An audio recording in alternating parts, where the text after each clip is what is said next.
All right, I think we can get started.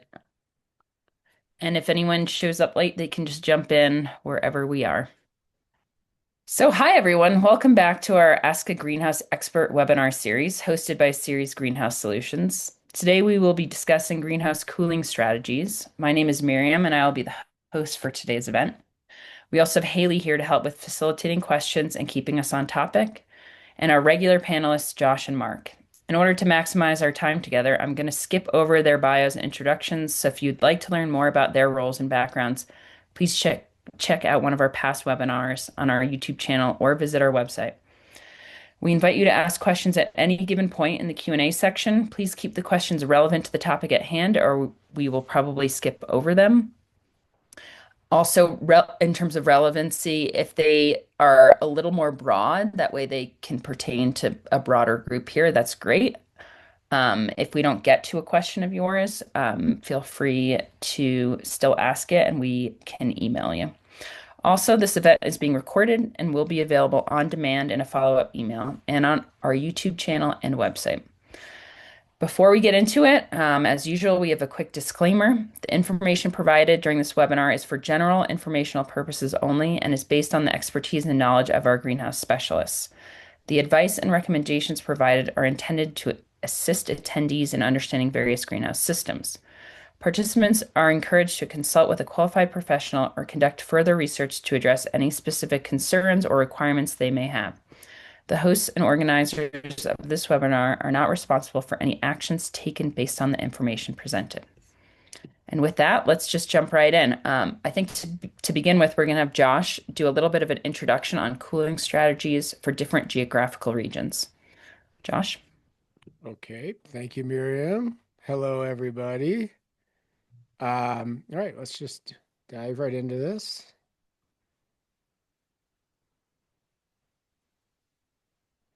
Are we sharing? Okay, great.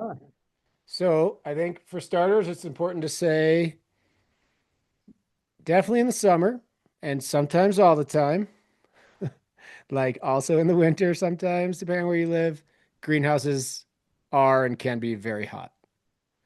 Um, we often get comments like, how am I going to keep this thing warm in the winter? And while that is very important, what is much more significant almost always is how am I going to keep this thing cool? And it's not always top of mind for everyone. And so now we're in August, midsummer, maybe we're easing into fall, but it's hot out. And the conversation for this webinar is how do I cool this thing? What are the strategies? And so the first thing that we thought would be worthwhile to discuss is almost all greenhouses are vented greenhouses. Exterior conditions, ambient air temp, relative humidity are very important in this conversation. And so what may work in one region may not or will not work in another region of whether it's the United States, like in this example, or in the world. Um, it's very important. So we thought it's just nice for you to see that we've broken this down into 6 different climate zones. Um, it's kind of arbitrary, and this is how we decided to break them up. And so there's different regions that probably fit into different categories. But we have in the West Coast, Northwest, cooler summers, rainy winters. We've got very cold zones. We've got dry cold and humid cold. Just we've got desert. We've got the middle southeast and true southeast, all very different in their environments, and that very much dictates what one can and can't do in a greenhouse, and also what equipment is required if there are specific set points that are needed, depending on location. And so the thought we had was to just quickly go through what some of the cooling options are for greenhouses, um, to establish a baseline so we can have a conversation about what makes sense where, what's more affordable, what's less affordable, how do I get to a certain set point. So the simplest and probably most common is exhaust fans. In greenhouses like this, you have intake dampers on one wall and exhaust fans on another. and we're just pulling air through the greenhouse based on whatever set point that you have to turn the fans on. If it's super hot outside and you turn your exhaust fans, it's still going to be hot in the greenhouse. You can't get cooler than outside just by pulling out hot outside air. Um, but this is often step one or maybe step two, depending on how you're doing it. But this is a very common strategy for cooling. This is sometimes step one or step two, depending on the greenhouse style. This is a roof vent. In this situation, we open the roof, the heat rises and exits. There's low intakes and high exhaust. Again, you're not getting cooler than outside air, but ideally you're not getting much hotter than outside air either. This, other than opening and closing the vents, is a passive strategy. It requires no electricity once the vents are open. This is a conductive event. Is that the right way to say that, Mark? Well, convective. Convective event. Yeah. So hot air wants to exit and it exits. We should maybe also say that water molecules are lighter than air, and so they will also exit through the roof or when you have a roof vent. So that's a Which way to get rid of moisture from the inside of the greenhouse nice. as well. So that's a nice dehumidification, passive dehumidification strategy as well. The next step in this escalation would be adding water to the air for evaporative cooling. And there's several ways to do that. And this is really where your location begins to matter, exterior conditions. So this is a photo of a evaporative cooling or wet wall. This has a pump. It pumps water to the top of the cardboard or plastic, depending on what wet wall you're using. Water drips down. Air is, with the exhaust fan, pulled through from outside through the wet wall into the building. Very simple, relatively low energy. Water pump is very efficient. It's just a single water pump. And depending on what the relative humidity outside the greenhouse is, this can be very effective. I'm in Colorado. I was just at a wet wall cooled greenhouse the other day. I was cold, almost too cold, because it's dry here and the air can pick up a lot of water and drop the temperature significantly. Somewhere like Florida or somewhere where it's pouring rain, this is going to be much less effective or maybe not effective because the air is already saturated. And if it is, it can't pick up more moisture.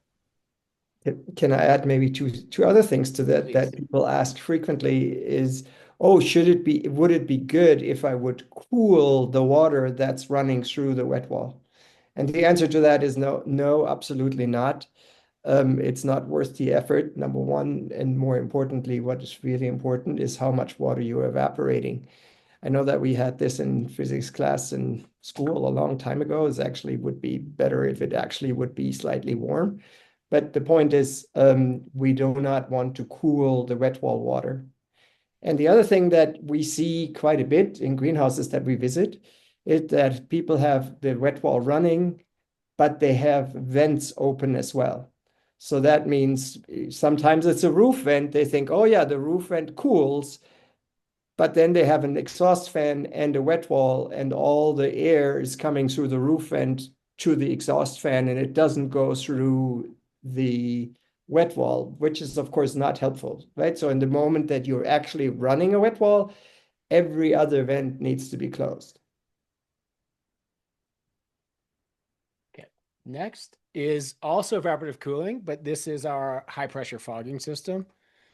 Same concept as the wet wall, except that the water is more dispersed. And it's a little bit funny that this is a little bit of a wiggly line, but you can see that these are fogging nozzles. And so the high pressure fog, it's Mark, I mean, you could speak to it, it's atomized. It's very small molecules. It's like 5 micron, some number that means something, but not really to me. But the air picks it up very quickly without making the room wet. This is high pressure. This is at about 1,000 or 1,200 psi. They go up to 2,000 psi. but it works in the same way. Exhaust fans are running. There's an intake on the close side of this photo. The fogging system runs and exhausts out the building. We get a little more uniform cooling throughout the building because the water is introduced everywhere. Um, but again, this is just a slightly more precise version of evaporative cooling. And I think, again, to add to this, the wet wall is great to reduce temperatures to in dry climates. And that's where it works quite well. If the outside humidity is very high, let's say you are in a southwest, southeast, I lived there, North Carolina, for a long time. Outside humidity at 80% in the summer, there is no evaporation going on from a wet wall. The wet wall is relatively useless in the summer in the southeast. Um, and so the fogging system can actually be super helpful even in those conditions. And so that's one of the advantages, that fogging systems can work in a much wider range of greenhouse conditions. And then the other thing that's really important is that um, we always talk about the temperature in a greenhouse. The relative humidity is super important for the plants. If it is too dry in a greenhouse, the plants basically um, get into a high stress situation, which they may not like, especially early on. And so the beautiful thing about a fogging system is that it doesn't only cool your greenhouse, it can also be used to dial in a humidity in your greenhouse that is really, really awesome. And most plants really love that. And more importantly, for many plants, they can actually tolerate higher temperature if it is humid enough. So that you can actually extend your climate, the good zone for your plants when you have the right moisture content. And that's a really important thing. With a wet wall, you can't do that. In a wet wall, you just get whatever you get, and the wet wall is not running. It basically doesn't add anything to humidity, right? So the fogging system is much superior to a wet wall in that respect. Let's just interrupt just for a second. Haley has her hand raised. I'm sure there's a question from the audience. Thank you, Miriam. I'm glad you saw the little hand raise. Um, One of our attendees asked, when using evaporative cooling, do you then also lower in one way the humidity in the greenhouse so the evaporation stays effective? So we'll get there. We actually have real life data from our greenhouses, and we can show you what's happening. Um, but it's important to remember that whatever's happening outside is what's happening outside. And so we're not going to dehumidify outside air to then cool it. It's too much energy in for the result. And so there are limits to vented greenhouse cooling. There are times when you're going to hit a limit, and at best, the greenhouse is doing what's happening outside. And in real life, it might be a little bit hotter in the greenhouse than it is outside. And that's just something to keep in mind, that there are limits, but there are also ways to get around that. They are just expensive to purchase and expensive to operate. And we'll talk about those as well. Well, I do want to just for people to know, there's a greenhouse particularly that I'm thinking about in Tennessee, that I look at the data a lot, and we can cool in the summer the inside greenhouse with the fogging system to about 5 to 10 degrees lower than the outside temperature. That's quite amazing, right? That is incredible. In a relatively hot and humid climate, fogging systems can still be very valuable and help control the climate to a high degree. Um, but you'll show us some really fun graphs later, so we'll get to that in a minute. One more Yeah, follow-up you have another. question while we're here. Ashley asks, just to clarify, the high pressure fogging would be appropriate in a greenhouse where you're growing tomatoes, for example, to maturity, even though they're so prone to fungal issues. I I think that looking at the graphs is going to be really helpful.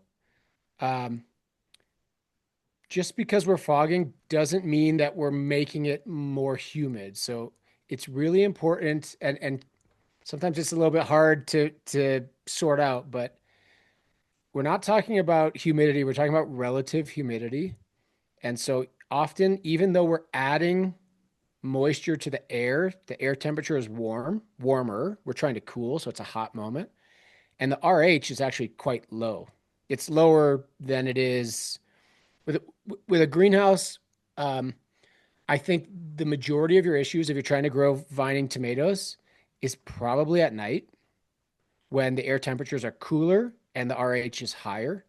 During the day when we're cooling, if it's 80 or 90 outside or 80 or 90 in the greenhouse and we're adding fog, the RH is going to be way lower, like 60%.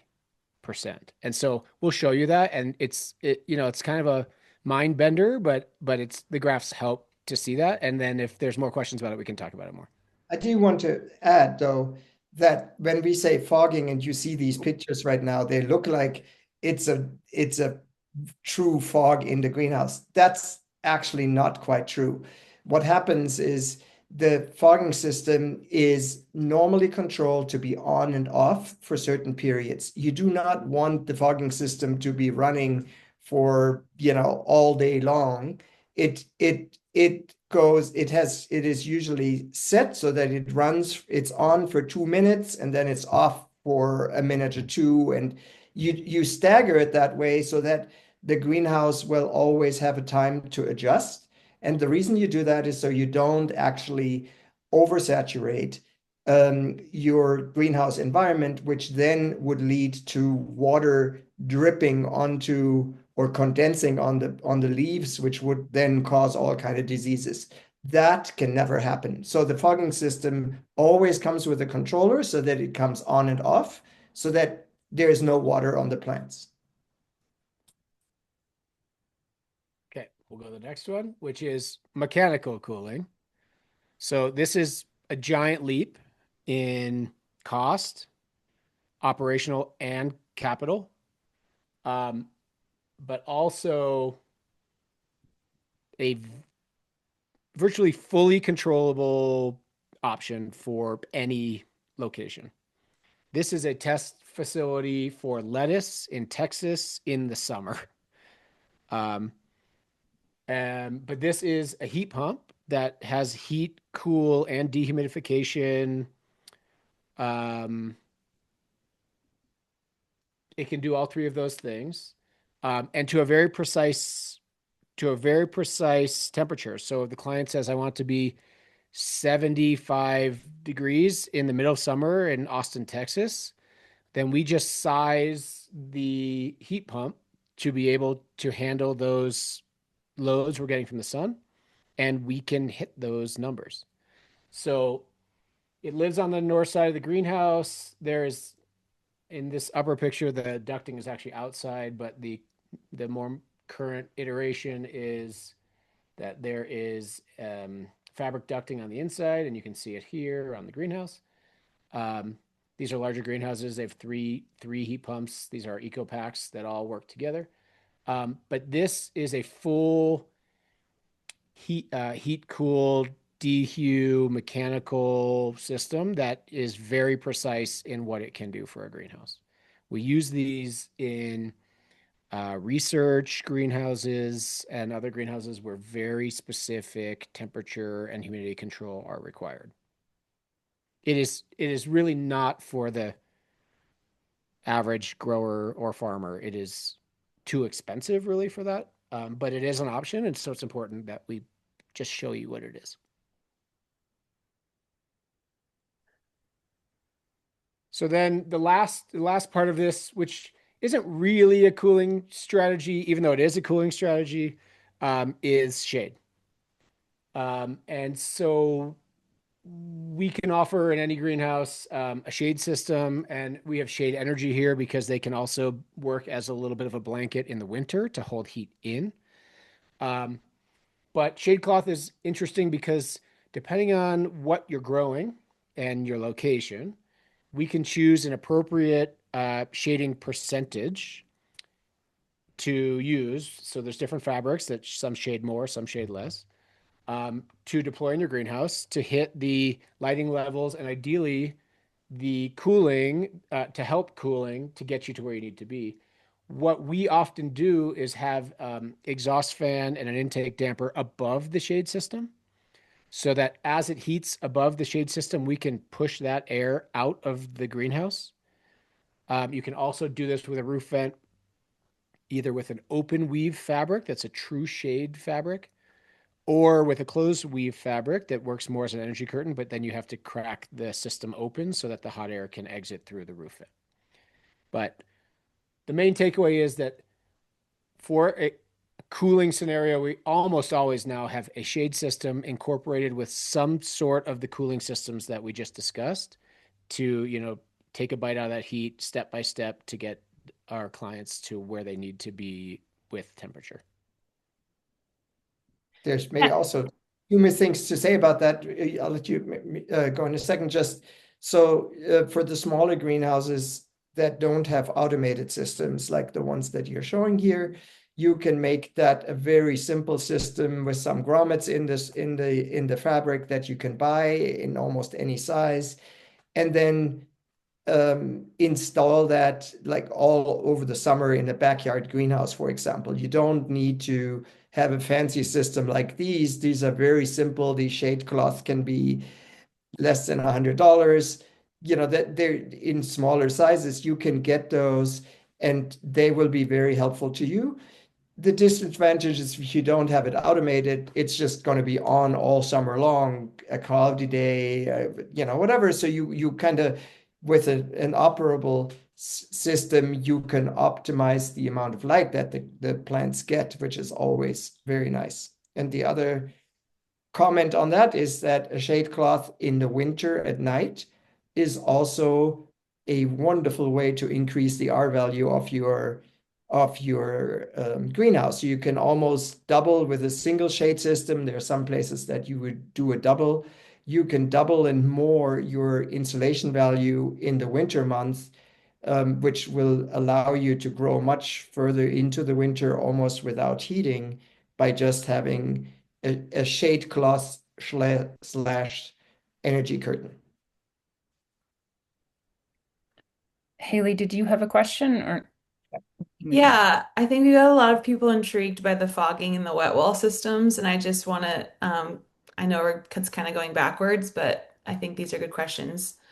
Would high pressure fogging operate in the same stage as the wet wall? For example, stage 4 cooling, a pad pump would turn on. Could fog be retrofitted to replace the wet wall? Yes. Yes. The answer is yes. And we actually just finished a project that was wet wall cooled. We added a second greenhouse. And then we deleted the original wet wall and with a single fogging pump can create two zones. And now both greenhouses are high pressure fogged. So you use it in the same way. Um, the operational time will be a little bit different. The wet wall's on all day. The fogging is going to open and close the valve as needed, like Mark's discussed earlier. Um, and there will be some minutia that it's going to change because it just operates a little bit differently. But yes, it is the same stage of cooling. The other difference, and something that we see here in Colorado a lot in the winter, is that with fog, you gain a humidification system. So depending on what the clients are doing, in this photo on the left, this is an orchid greenhouse. They really want like 80% humidity, and we're able to do that even in dry places. Whereas a wet wall would never be able to get you there in the way that the high pressure fogging can. Great. And one more question. In a dry climate, can you use the wet wall in a semi-closed system to control also humidity by forcing air to pass multiple times from the wet wall? In the same closed system, wet wall and fans are on the same side. You can recycle your air. Yeah, it's a little bit harder because the wet wall is basically around the wet wall we create like a duct almost The wet wall is, let me go up and we can kind of not really show you, but there's basically a perimeter seal around the wet wall to the outside. And so once the air comes through it, you can't, even with the vent closed, you can't push air behind it again. Well, you could, right? You can, I mean, I'm always the one who says, oh, we can do anything. I mean, you could And I'm like, here we go. in theory, when he says a semi-closed system, right? So we're talking about a corridor, which Right. this is a standard large commercial question, most likely. And so for that, yes, there is a possibility to take a part of the air that's going to the wet wall back out and over and to have it run through. Definitely a possibility, um, but it's complicated. It's not a simple retrofit. Let's put it this way. And you won't, it is, I agree it's doable. It won't be as precise as what high pressure fogging can do. Yeah, and I would think price-wise, you're probably almost better off using a fogging system instead of starting to redo your whole airflow around. That's all the ducting and the fans, you're going to be very similar in price, I would think. So it may not make sense to do that. Um, Okay, so should we a pull up cool some question, by the way. I Let's, hadn't thought about that. do you want to jump to the different regions, Josh, and then we'll move on to shade Well, so now cloths? I have the graphs. We looked at the regions, and now we have a few graphs that I think will be worthwhile to help understand this a little bit more. When I look at graphs, I really have to think about them. When Mark looks at graphs, it's just like speaking German, probably. Um, oh, this is one more quickie, which is shade energy, just to show you that this is a 3647, and that means percent shading, 47% heat retention. This is a closed weave 5557, which means 55% shading, 57% heat retention. So again, depending on location and what your requirements are in the greenhouse, the system doesn't change. We can just deploy different fabrics to more precisely get you where you need to be. And usually, Josh, what are we in most of our greenhouses? We're using, of course, it depends on the glazing material and the light transmission and what you're growing, but what is the standard that we usually So we've recommend to actually people? we've actually just had a slight adjustment. The Ceres greenhouse, a traditional high yield kit, doesn't roof vent. We use exhaust fans. And so we can use a closed weave fabric because we don't need the air going up through the roof. And we appreciate the better heat retention in the winter. We find a lot of our greenhouses are in cold environments. So right now we're using a 4647, so 46% shade, 47% heat retention closed weave fabric as a standard. In our roof vented greenhouses, we're using something more similar to this, but it's also a 46-ish% shade, but it's open weave. So it has a slightly lower heat retention quality because it's a looser weave to let air through it. Okay. So this is cold and mixed dry. This is in Gunnison, Colorado. And so for those of you who don't know where that is, which I will assume is basically everybody, this is a fierce growing environment. It is at Miriam, 9,000 feet of elevation, 8,000 feet of elevation. I'm just guessing. The sun is very intense. It's also one of the, if not the coldest places in the United States. Um, I think this and particular greenhouse is just about 8,000. okay, 8,000 feet. And this client is a commercial lettuce farmer. So we like that it's cold, but the sun brings a lot of heat and intensity for a leafy green. And what you can see on the bottom of this graph is we just pull out a few things, but this is shade cloth, and this means it's deployed, this red line, which means it's making shade for the greenhouse. And then this wet wall door command means that we're using the wet wall. So this has an evaporative cooling pad. And what we can see in the red line here is outside temp. This is in July. This is like just from a few weeks ago. It was 43 degrees. For the Probably international audience, that's 5 degrees Celsius. it's cold for Cold. mid-July Less at than 5 degrees Celsius at yeah, night. at I can't see the time, but this is probably 5 in the morning or something. No, it's 2:30. Okay, 3. great. So that's our cold, but this is an unusual July condition, not for Gunnison, but for the rest of us. Um, but what we can see is as a temperature rises, the greenhouse temp, which we are maintaining at 65, rises, but just barely. But what you need to really start to understand is when you look at greenhouse humidity, as temps start to go up and the wet wall turns on, our relative humidity in the greenhouse does not increase. It still decreases. So we're adding water, but the temperature is rising and the relative humidity is dropping. And it goes fairly low, even though we're adding moisture to the greenhouse all day. But it stabilizes the temperature until we hit whatever our set point is that we need. The wet wall turns off. This is interesting because this is exactly the condition that previous question was all about, right? That could be used to go through the wet wall a second time, where that would, in that climate, that would actually make sense. If you wanted to do that, this would be a perfect place to do it. Because the humidity levels are low, the air could Yep. continue to take more moisture. Yep. Yeah. That's a great, yeah. So if you're in that climate, that will work. So this is a drier, not the driest, but a drier environment. Next is hot dry. This is a client in New Mexico, probably also at 6,000 or 7,000 feet. I mean, a lot of our greenhouses are at elevation, so that's just what we have. But this is a desert. And it might be a high desert, but it's a desert nonetheless. What you'll see again is outside temps dip pretty low, 55 degrees Fahrenheit at night. That's something. 10 degrees Celsius, 11. But daytime temps get hot. I mean, this is up to 100 degrees outside. Close to 40.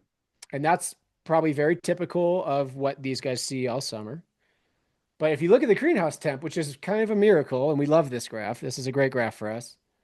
The temperature is just we'll call this a straight line straight across the whole day. This is a huge win for the greenhouse. Greenhouse 1, desert 0.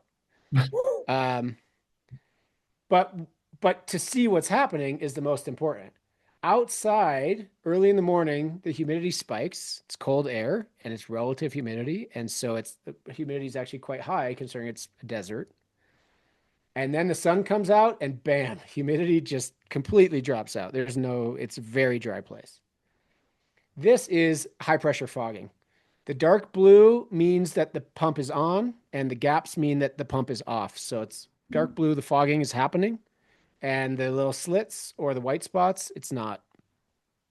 And you can see that we're on less than we're off in the morning, just a little hit of fogging. And then as it gets hotter, we get longer stints of fogging. But back to the fruiting tomato question, high humidity is not our problem here. The air picks it up. It's cooling and exiting the greenhouse. And so this is a really cool graph as well, I think, just to show you a straight line in temperature, even though it's getting hot, and what we're able to do as far as maintaining humidity, which in the end means that the plants, even though the environment is pretty crazy here, the plants are not seeing much of a difference and they're not stressed, which is really important. Yeah, that was a happy plants. Yeah. That's a happy Marc looking at that graph. Yep. I have my favorite. And then the last one that we have for you, with is a wet wall. We pulled out shade and wet wall, so you can see those things. Just see when they're on and when they're off.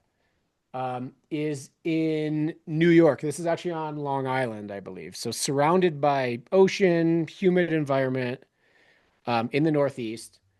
And what you see is that as exterior temperatures rise, interior temperatures also rise.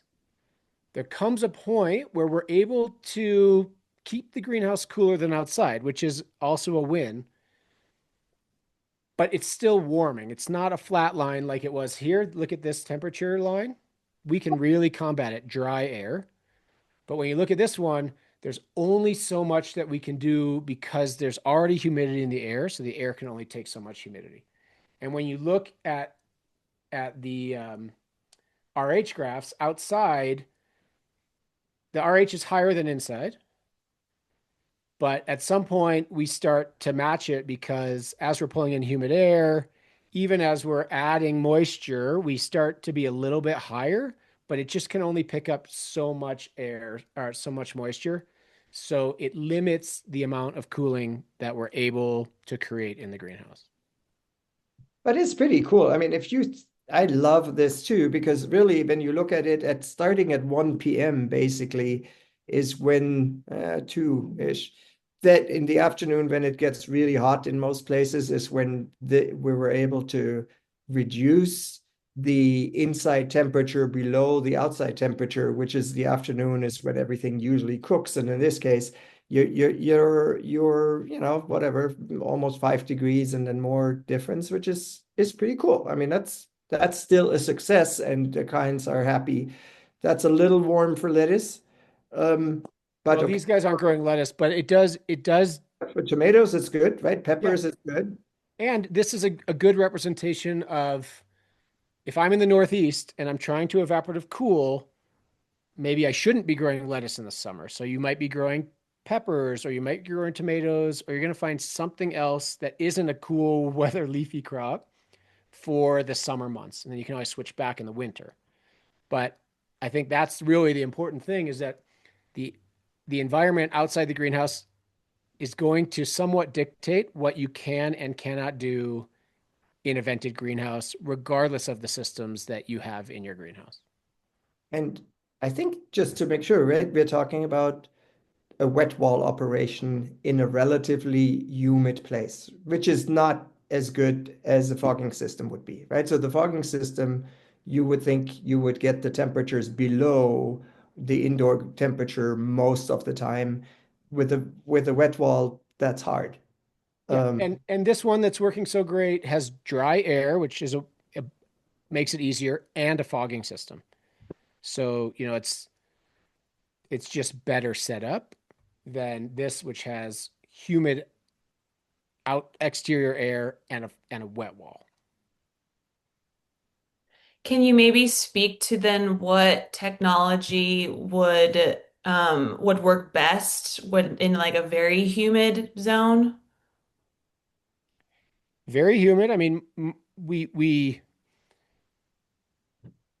I mean, Mark, what do you think? I think my mind goes to we actually shift greenhouse potentially in like so let's say we're talking about Florida or Georgia or something, Alabama.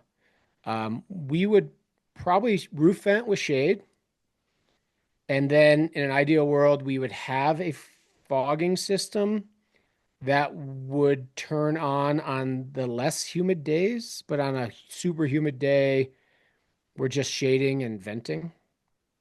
I mean, those places are, it depends on what you want to do. If you are in Florida, let's talk about Florida as an example, right? The actual temperature is not actually that high. So we in Colorado, for example, or Arizona, have much higher temperatures above the hundreds. That doesn't usually happen in Florida. In Florida, it's just in the mid 90s or 90 to 95 with 80% humidity. So there, a roof vent situation is great because you're just basically keeping it at the same temperature at the outside, which for a lot of things really works. But if you want to grow lettuce under those conditions, there's basically no way to do that in the summer unless you go to a ego pack. There's no other way to grow fresh lettuce at any decent scale unless you really mechanically cool it down. Um, but if you have any chance to reduce the temperatures, fogging systems usually help you to some degree. But again, it depends a little bit on the outside conditions. But that's usually how you go into the southeast. You do keep everything open as much as you can and just deal with the outside temperature, and you're going to be happy during the summer months. I love when you agree with me, Mark. Should we move on to shading systems?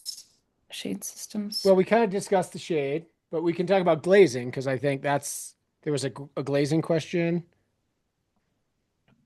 but I think it's Oh yeah, important. you did the math reducing sunlight through No, glazing. that I'm gonna do, we'll do glazing and then we can show kind of the combo. So Excellent. a question came Glazing in. then. Yeah. So a question came in about glazing.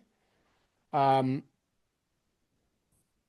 and it was kind of about glazing type, but for us, I think the way we interpreted it for this conversation about cooling is to explain what glazing does to light levels and what glazing does to heat in the greenhouse.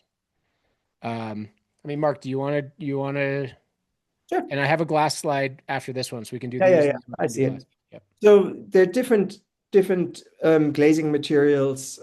We used to do almost everything in polycarbonate, in a double or triple layer because we often look for the energy efficiency, especially in the winter. And so let's start with the one that is on the bottom. Polycarbonates are somewhere in the range of 80 to mid 70s to 80% light transmission at the beginning. That light transmission gets roughly reduced by, well, let's say 2% per year. Over time goes down because the UV light is making the poly somewhat yellow over time. You can get a relatively good R value, insulation value, and that's a good material. And when you filter out about 20-25% of the light, that light doesn't get to the heat inside either, right? So that's one material. Some people like the idea of using UV light in the greenhouse, which helps with pests, pest control, or to reduce the pest pressure. Then you can use acrylic or ETFE. ETFE is what we use a lot these days, where the light transmission is just simply quite a bit higher. And so in acrylic, you're looking at basically 90% in depending on the ETFE, which most people will not be familiar with, but we look it up on the website if you like. That can go all the way to 94, 95% light transmission. And those materials will also bring a lot of heat in. And so you need to make sure that you combat the heat, that you get, the wonderful thing about extra light also means extra heat. And so we need to get rid of that heat in some form. And so maybe we can talk about how that works. So one way, and you can do that in glass too. Um, in an ideal world, what your glass looks like is in this gray area you're seeing in the left side. This is where you want as much light transmission as possible. That's the light that the plants see, and it just so happens to be the same light that we see. But all the infrared portion of the light, that is a lot of energy, which is where you can see that on the upper graph. You can see how much light heat is coming in. And so people use low E glass to actually grow in a cooler, make it cooler inside. That works really well in houses. And in my house at home, I have a quadruple pane. There's a super high energy, low E material. And it just, when I chose those windows, I didn't think about my plants. But one of the things I found out is they actually, nothing grows behind them. So I can look through them, but I can't grow anything, which was a little unfortunate for somebody like me who loves the plants. But so what I'm saying is it depends on what kind of a low E glazing you're choosing if you're using glass, to make sure that you can get the plant growth and the amount of heat retention in the winter or heat reflection in the summer. Yeah. And I think it's important to say that right now, um, there's a lot of new technology happening with greenhouse glazings. And Yep. so we're seeing and trying to use a lot of infrared blocking films. There's very well done infrared blocking glass. But it's important to remember that when we're designing a greenhouse in Kuwait, we're all about infrared blocking permanent glazing because it's always hot and we always want cooling. But when we're designing a greenhouse in Minneapolis, we need cooling in the summer, but we need that that solar gain in the winter. It's really important that we have that heat. So then we start getting into movable infrared blocking films and things like that, where in the summer we can block it, but in the winter we can let it in, which is a whole nother thing. And I don't think we're going to get into it right now. Fine. Um, we did this quick graph, and then Miriam, we can like figure out what's next because I know we're getting closer to I the end. think we're just going to go through this, which was related to a Okay. question. If you Yeah, and wouldn't I'd mind, love just read the okay, and I'd love questions so to that we do know. a quick GAT conversation really fast. This is as it relates to discussing different cooling solutions for various crop requirements. So we're going to get into this question, a quick GAT, and then we're going to move to some of the live questions to Yeah. round out since we're running out of time. Yeah. Thank So you. we wanted to give everyone like just a real world example of what does this all mean? Because in the end, it's like, will the plant grow? Can I grow the plant? Which sometimes we forget about when we're deep in the weeds of adding silver to films because it does something to light, you know. Anyways, um, on average at the equator, um, exterior sunlight in this it's 2000 ppfd micromoles per meter squared per second. This is an instantaneous reading of the energy. What's a mole, Mark? Uh, Photons. Of the photons hitting a square meter on Earth. Yeah. Yep. Okay, great. um, Our most standard glazing that we use is a triple wall polycarbonate, 76% light transmission when you put it on. So immediately we are down to 1500 and something ppfd just because of the glazing alone. That is a cooling strategy. Maybe an unintentional one, but that is a cooling strategy. When we add a 46% shade curtain to that, we are now down to 41, 42% of the available ppfd outside the building. That is a major reduction if we can get this heat out of the building, either through a high exhaust fan or a roof vent, just through glazing and shade. We haven't even talked about adding water or anything else. But the most important thing there is that your ppfd is still at 820. Now, again, this is at the equator, middle of the day. Um, it's different everywhere as we get higher in latitude. Light falls off.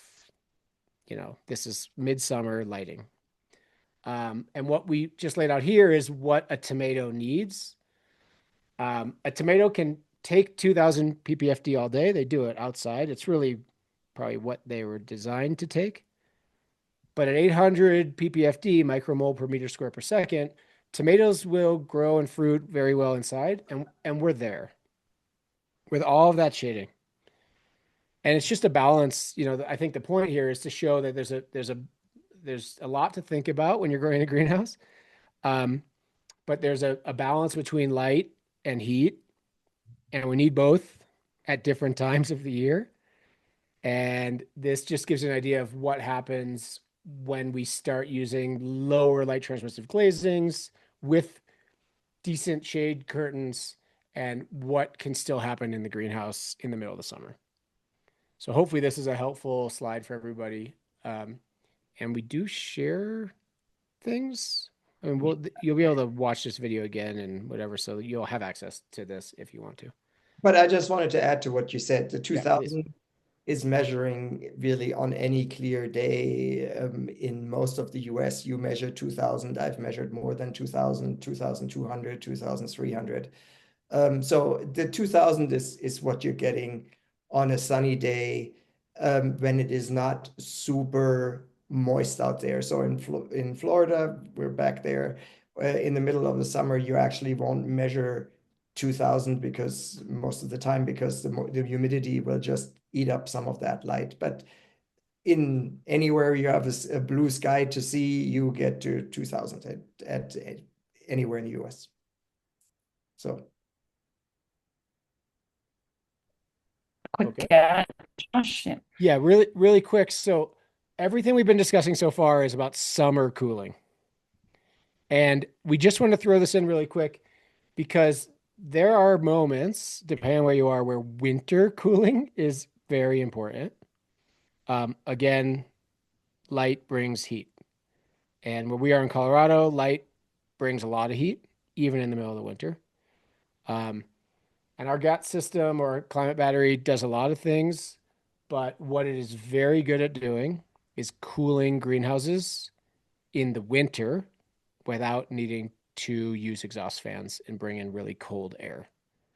So it's kind of a outlier. It can do a lot of other things, but it is something to think about that winter cooling is also something important to think about. And this is an internal, low energy, but still not passive strategy to cool a greenhouse in a cold, sunny place. And it's very effective in doing it.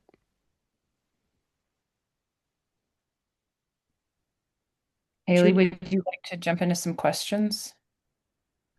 Yeah. We had a really good question from Alistair. Alistair, how do we determine the systems that we require? What's the information that you gather from the client in the design process to figure out their strategy? with every client, we look at location and then we can pull weather files, which we do. Um, what you're growing, what the grower's set points, desired set points are. Um, and then from there we can do a lot of things. And then we've got, we look at it as a toolbox. We have lights, we have cooling methods, we have all kinds of things. We keep in mind what they cost to purchase and what they cost to run.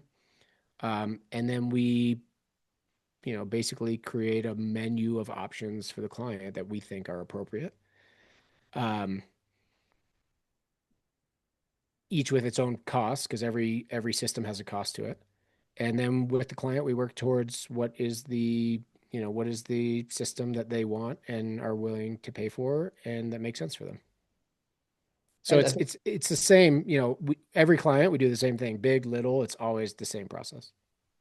And people don't necessarily need to buy a greenhouse to do that, right? So that we can do that. We do some of that in a consulting form. If people want to just get help with that, that's something that we can certainly. This is what really the essence is of what Ceres does, is try to make plants happy, right? So we're trying to find you the best solution with whatever your input parameters are, and that's a complicated process, but it's also a fun project. That's the essence of what we do. That's what determines a plant's happiness, right? To get it right. Great, thank you for that. From Carrie, is cooled irrigation water a viable alternative to reduce plant heat stress? Great question. Um, it depends how you're growing. So I think if you're growing in soil and the soil is warm, cooled irrigation water has maybe some effect, but a limited effect. But if you're growing hydroponically and the roots are living in that water, cooling the water can be very effective in allowing you to operate a hotter greenhouse and keeping the plants happy. Yeah. We use the example of we're in Colorado, we're skiers, there's hot tubs around if you're lucky. In the winter, if you're your feet are in a hot tub, but your body's out in the air, you're not super cold, vice versa. In the summer, if it's super hot, but your feet are in a cold stream, that can help cool you off. It's very similar. So in a hydroponic growing situation, water temperature, and most roots are looking for 68 degrees or somewhere in that range, might require chilling the water, but that might be your most effective way to maintain your growing operation through the summer. And part of our job is to figure out what system is most appropriate, what will it cost to chill that water 68 degrees, and is that a more cost-effective strategy than something else that might work or not? That's what we do to help ensure the success of our clients' greenhouses. I do want to add that in Israel specifically, that is actually done quite a bit. And so they're doing this on outdoor crops too. And they're cooling the water around their plants. They have a little hose that goes around near the roots, and it does two things. Number one, it cools the soil, but it also at night specifically, you can get condensation on that, and then that condensation water will drip to the roots. And so it's also a watering system, even though you're not using water, you're just condensing water from the air, the moisture from the air to water your plants. Very clever. And I like it. And it can certainly, there is some benefit to that. So it's a great question. I love that question. Haley, I see there's a few like lower pressure fogging questions that I think seem relevant. Yeah. Do you see those yourself? Yeah, I was yeah. gonna say So that there's like talk about alternatives to yeah, talking. so a few questions were like low pressure misters up high. Some are like a low pressure mister in front of a fan and how effective those are. Um, Mark, maybe you want to speak to this, but where my mind goes instantly is that something we didn't discuss is that because of in our high pressure fogging systems, the nozzles are so fine, we have to filter the water before it runs through the fogging system. Now that's a system cost and that's an operational cost, but it's also ensures us that it is clean water in the air. What we see with low pressure fogging systems, it's just a byproduct of trying to do something cheaper, is that the water is often not filtered. And because it's not high pressure fog like what we're used to, it often lands on the plant leaves. And when that fogging turns off and that water evaporates, it leaves calcium or who knows what else is in your water on the plant leaves and could either greatly affect or kill your plants. Yeah. And I mean, I have seen it if the greenhouse is tall enough, it kind of makes sense sometimes so that the water cannot rain down on your plants. But generally, that's the biggest issue, that the low pressure systems have just make big droplets, and the droplets, you know, water your plant leaves, which nobody likes. Is it better than nothing? Yeah, probably. so it can work, but there's, I should make a chart of how much it costs versus how effective it is. And it'd probably be like a very linear line towards more expensive is very effective. And so it's just what each individual user can afford or is willing to do to create the environment that they want. Great. I think that we can close out on that question. Um, Yeah, thanks everyone. We hope that you learned something today, and we're sorry for not getting to everyone's questions, but we will do our best to reach out to you individually. You're also welcome to reach out to us at our email info@ceresgs.com. Maybe put the Q&A webinar title in the subject line so we know where you're coming from. And as always, we want to remind everyone that beyond our greenhouse designs, we offer consulting packages. So if you already have a greenhouse looking to optimize it, please feel free to reach out, and one of our experts will be able to help you. Thank you. thank you. Great. Thanks, everybody.